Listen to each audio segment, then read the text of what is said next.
music business. I don't know what that involves. In fact, I haven't seen the results yet, but I've been told. The Roy Orbison mystery. Finally solved and isn't good.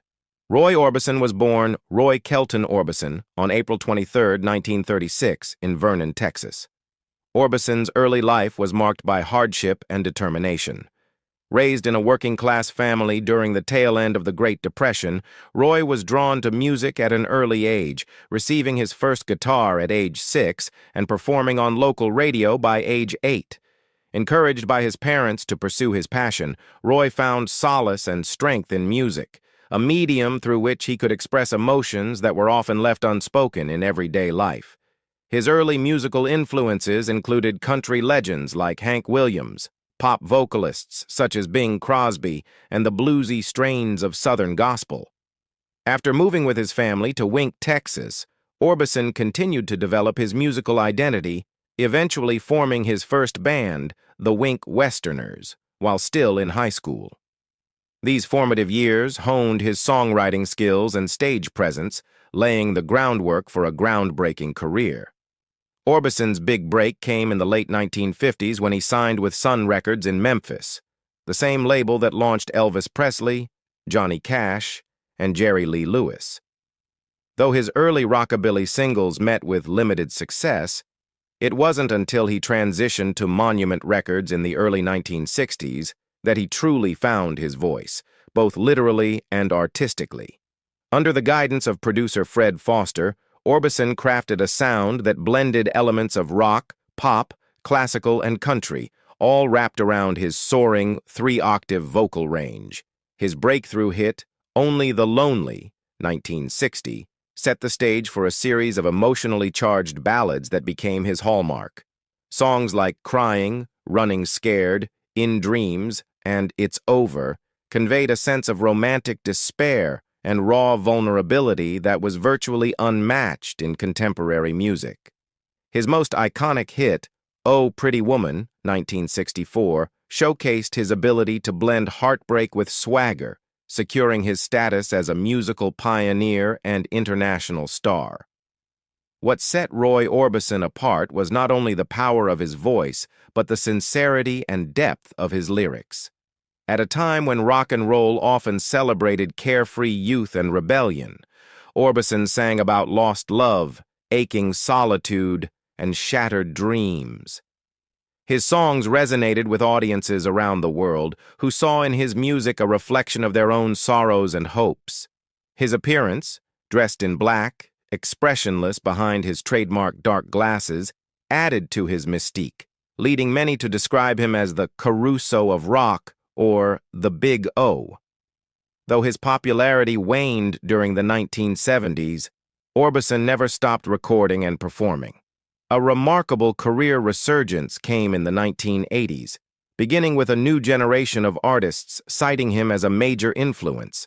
In 1987, he was inducted into both the Rock and Roll Hall of Fame and the Songwriters Hall of Fame, with Bruce Springsteen and Bob Dylan praising him as one of the greatest voices ever to grace the airwaves.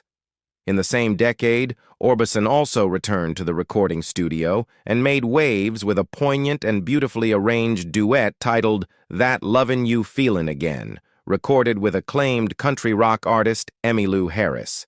The song, which featured lush harmonies and emotionally rich delivery, was praised by critics and audiences alike.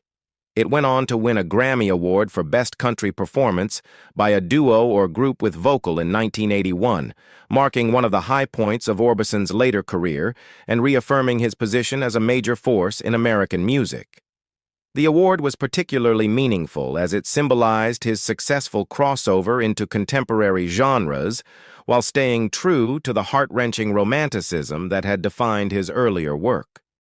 Orbison's resurgence reached even greater heights in the late 1980s when he became a founding member of one of rock music's most celebrated supergroups, the Traveling Wilburys. This spontaneous and star-studded collaboration brought together some of the biggest names in rock history: Tom Petty, Bob Dylan, George Harrison, and Jeff Lynne, alongside Orbison himself. The group formed almost by accident when the musicians got together to record a B-side for Harrison, and realized the magical synergy between them. Orbison adopted the pseudonym Lefty Wilbury in the group, a playful nod to his musical roots and idol, Lefty Frizzell. Their debut album, Traveling Wilburys Volume 1, released in 1988, was both a critical and commercial success, earning glowing reviews and revitalizing Orbison's profile on a global scale. His contributions to the band's harmonies and songwriting brought depth and warmth to the group's sound, and his performance on tracks like Handle with Care reminded the world of his exceptional vocal prowess. That same year, Orbison's immense contributions to the music world were formally recognized with one of the industry's highest honors, his induction into the Rock and Roll Hall of Fame. In his induction speech, Bruce Springsteen, who had often cited Orbison as one of his greatest influences, paid tribute to the singer's unique voice, describing it as the voice of heartbreak. The honor not only acknowledged Orbison's profound influence on the evolution of rock and pop music, but also cemented his legacy as one of the genre's most emotionally resonant and innovative performers. Despite the many personal and professional hardships he had endured throughout his life, Orbison stood at the pinnacle of recognition during his final years. Long after his passing in December 1988, Orbison's influence continued to be felt and celebrated. In 2014, to commemorate the 25th anniversary of his final studio album, Mystery Girl, a deluxe edition of the record was released. One of the most moving and significant inclusions was a never-before-heard demo titled The Way Is Love.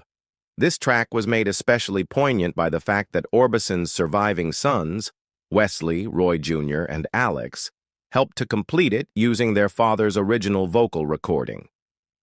With assistance from producer John Carter Cash and Jeff Lynne, the song was transformed into a polished and hauntingly beautiful tribute that bridged the past and present, father and sons, legacy and future. The inclusion of The Way Is Love gave fans a new glimpse into Orbison's artistry and offered a touching reminder of the timelessness of his music. In 1957, at the age of 21, Roy Orbison married his teenage sweetheart, Claudette Frady, a strikingly beautiful young woman who was just 16 years old at the time. Their whirlwind romance had blossomed quickly, and despite the difference in age and the challenges of a career just beginning to soar, Orbison was deeply in love. Claudette became a muse for Roy, inspiring several of his future compositions.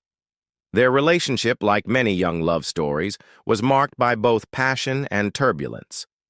Nonetheless, they began building a life together, and their union brought forth 3 sons: Roy Dwayne Orbison, born in 1958, Anthony King Orbison, born in 1962, and their youngest, Wesley Orbison, who was born in 1965.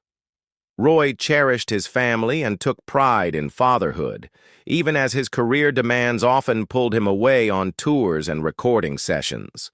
Tragedy struck the Orbison household with devastating force in June 1966, when Claudette was killed in a motorcycle accident while riding in Gallatin, Tennessee.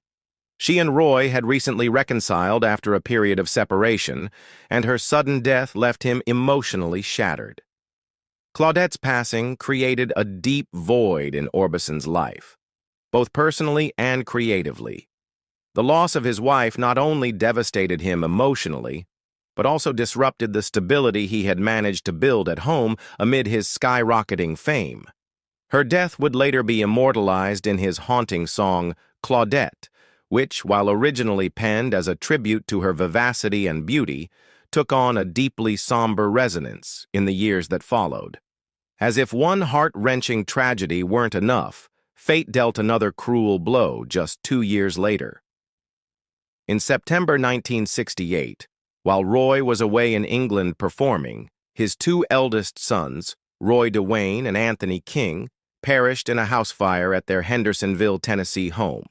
The blaze completely engulfed the property, and although Roy's youngest son, Wesley, survived because he had been staying with his grandparents at the time, the loss of his other two children was nearly unbearable. The heartbreak was unimaginable. Roy Orbison, a man known for his emotive, melancholic ballads, now found himself living the very sorrow he so often sang about. His grief was profound, and for a time he withdrew from the public eye, struggling to come to terms with the back-to-back catastrophes that had shattered his family. Amidst this sea of loss, a new chapter began when Roy Orbison met Barbara Jacobs, a German-born music executive, during a trip to the United Kingdom. Their connection was immediate and deeply healing for Roy. The two married on March 25, 1969, marking a turning point in his personal life. Barbara became a stabilizing and nurturing presence for him. She not only provided emotional support, but also took an active role in helping to manage his career, particularly in the later years. Their partnership was one of devotion and mutual respect, enduring through the highs and lows of his career revival in the 1980s. Together, Roy and Barbara had two sons, Roy Kelton Orbison Jr., born in 1970, who would later follow in his father's footsteps by becoming involved in the music industry, and Alexander Alex Orbison, born in 1975, who also grew up to play a key role in preserving and promoting his father's legacy after his death. Barbara remained by Roy's side until his untimely passing in 1988. She later devoted her life to keeping his memory and music alive, overseeing posthumous releases, managing his estate, and ensuring that the world would never forget the man behind the dark sunglasses and the soaring, operatic voice. Through all the trials, Roy Orbison's personal life was marked by a profound blend of love, loss, resilience, and legacy, a story as emotional and unforgettable as the music he left behind. For decades, fans of Roy Orbison, one of the most enigmatic and hauntingly gifted voices in the history of rock and roll, have puzzled over the strange contradictions in his life, the tragedies that seemed to follow him, and the almost ghost-like presence he projected despite his fame. With his jet-black hair, dark sunglasses worn even on stage, and a voice that soared across octaves with raw emotional vulnerability, Orbison seemed like an open wound hiding in plain sight. Yet, there was always an air of mystery surrounding his persona, his personal struggles, and especially the profound sadness that seemed to emanate from his music. For years, people speculated about what really lay behind the iconic image. Was it just personal loss, artistic sensitivity, or something darker? Now, after years of speculation, investigative biographies, uncovered personal letters, and interviews with those closest to him, the veil has finally been lifted. But rather than bringing closure, the truth that has emerged has proven to be deeply unsettling, and not the kind of narrative that fits comfortably with the romanticized memory many had of the gentle balladeer. At the heart of the mystery lies the question of why Orbison's life was shadowed by such persistent heartbreak, and why his music so often seemed to predict or reflect that grief before it even occurred. Many chalked this up to coincidence or the classic trope of the tortured artist. But sources close to Orbison, including members of his early management team and some estranged family members, have revealed that Orbison suffered from intense, untreated psychological trauma dating back to his childhood. Trauma that he not only masked, but also transformed into art, even as it silently consumed him from within. Perhaps most disturbingly, recent research and interviews suggest that his iconic, otherworldly voice may have come at a terrible cost. According to documents uncovered from Orbison's early medical records, he underwent a series of experimental sinus surgeries as a teenager to correct a chronic breathing issue. Some now believe these procedures, conducted at a time when medical ethics were murky at best, may have inadvertently altered his vocal structure, resulting in the unique, almost operatic range that made him famous. While this gave the world some of the most emotionally resonant songs of all time, like Crying and Only the Lonely, it also left him with chronic pain, migraines, and lasting damage that may have contributed to his reclusive nature. Adding to the weight of the mystery is the fact that Roy's personal life was marked by an almost Shakespearean level of tragedy. His first wife, Claudette, died in a horrific motorcycle accident in 1966. Just 2 years later, a fire at his home in Hendersonville, Tennessee, claimed the lives of 2 of his young sons while he was away on tour. Fans always admired Orbison's ability to continue working in the face of such unfathomable loss, interpreting his stoic exterior as a symbol of strength. But new revelations from his private journals, which have now been partially published, paint a much darker picture. He was emotionally destroyed, heavily dependent on prescription medications to cope, and at times even contemplated leaving the music industry altogether, or worse, ending his life. Perhaps what is most sobering is the realization that Orbison's comeback in the late 1980s, just before his sudden death in 1988, was not the triumphant return to happiness that it appeared to be on the surface.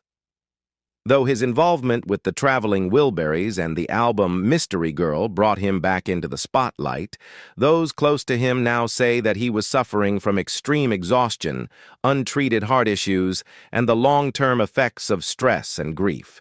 Despite his smiling public appearances and renewed critical acclaim, Orbison was living on borrowed time, and he knew it.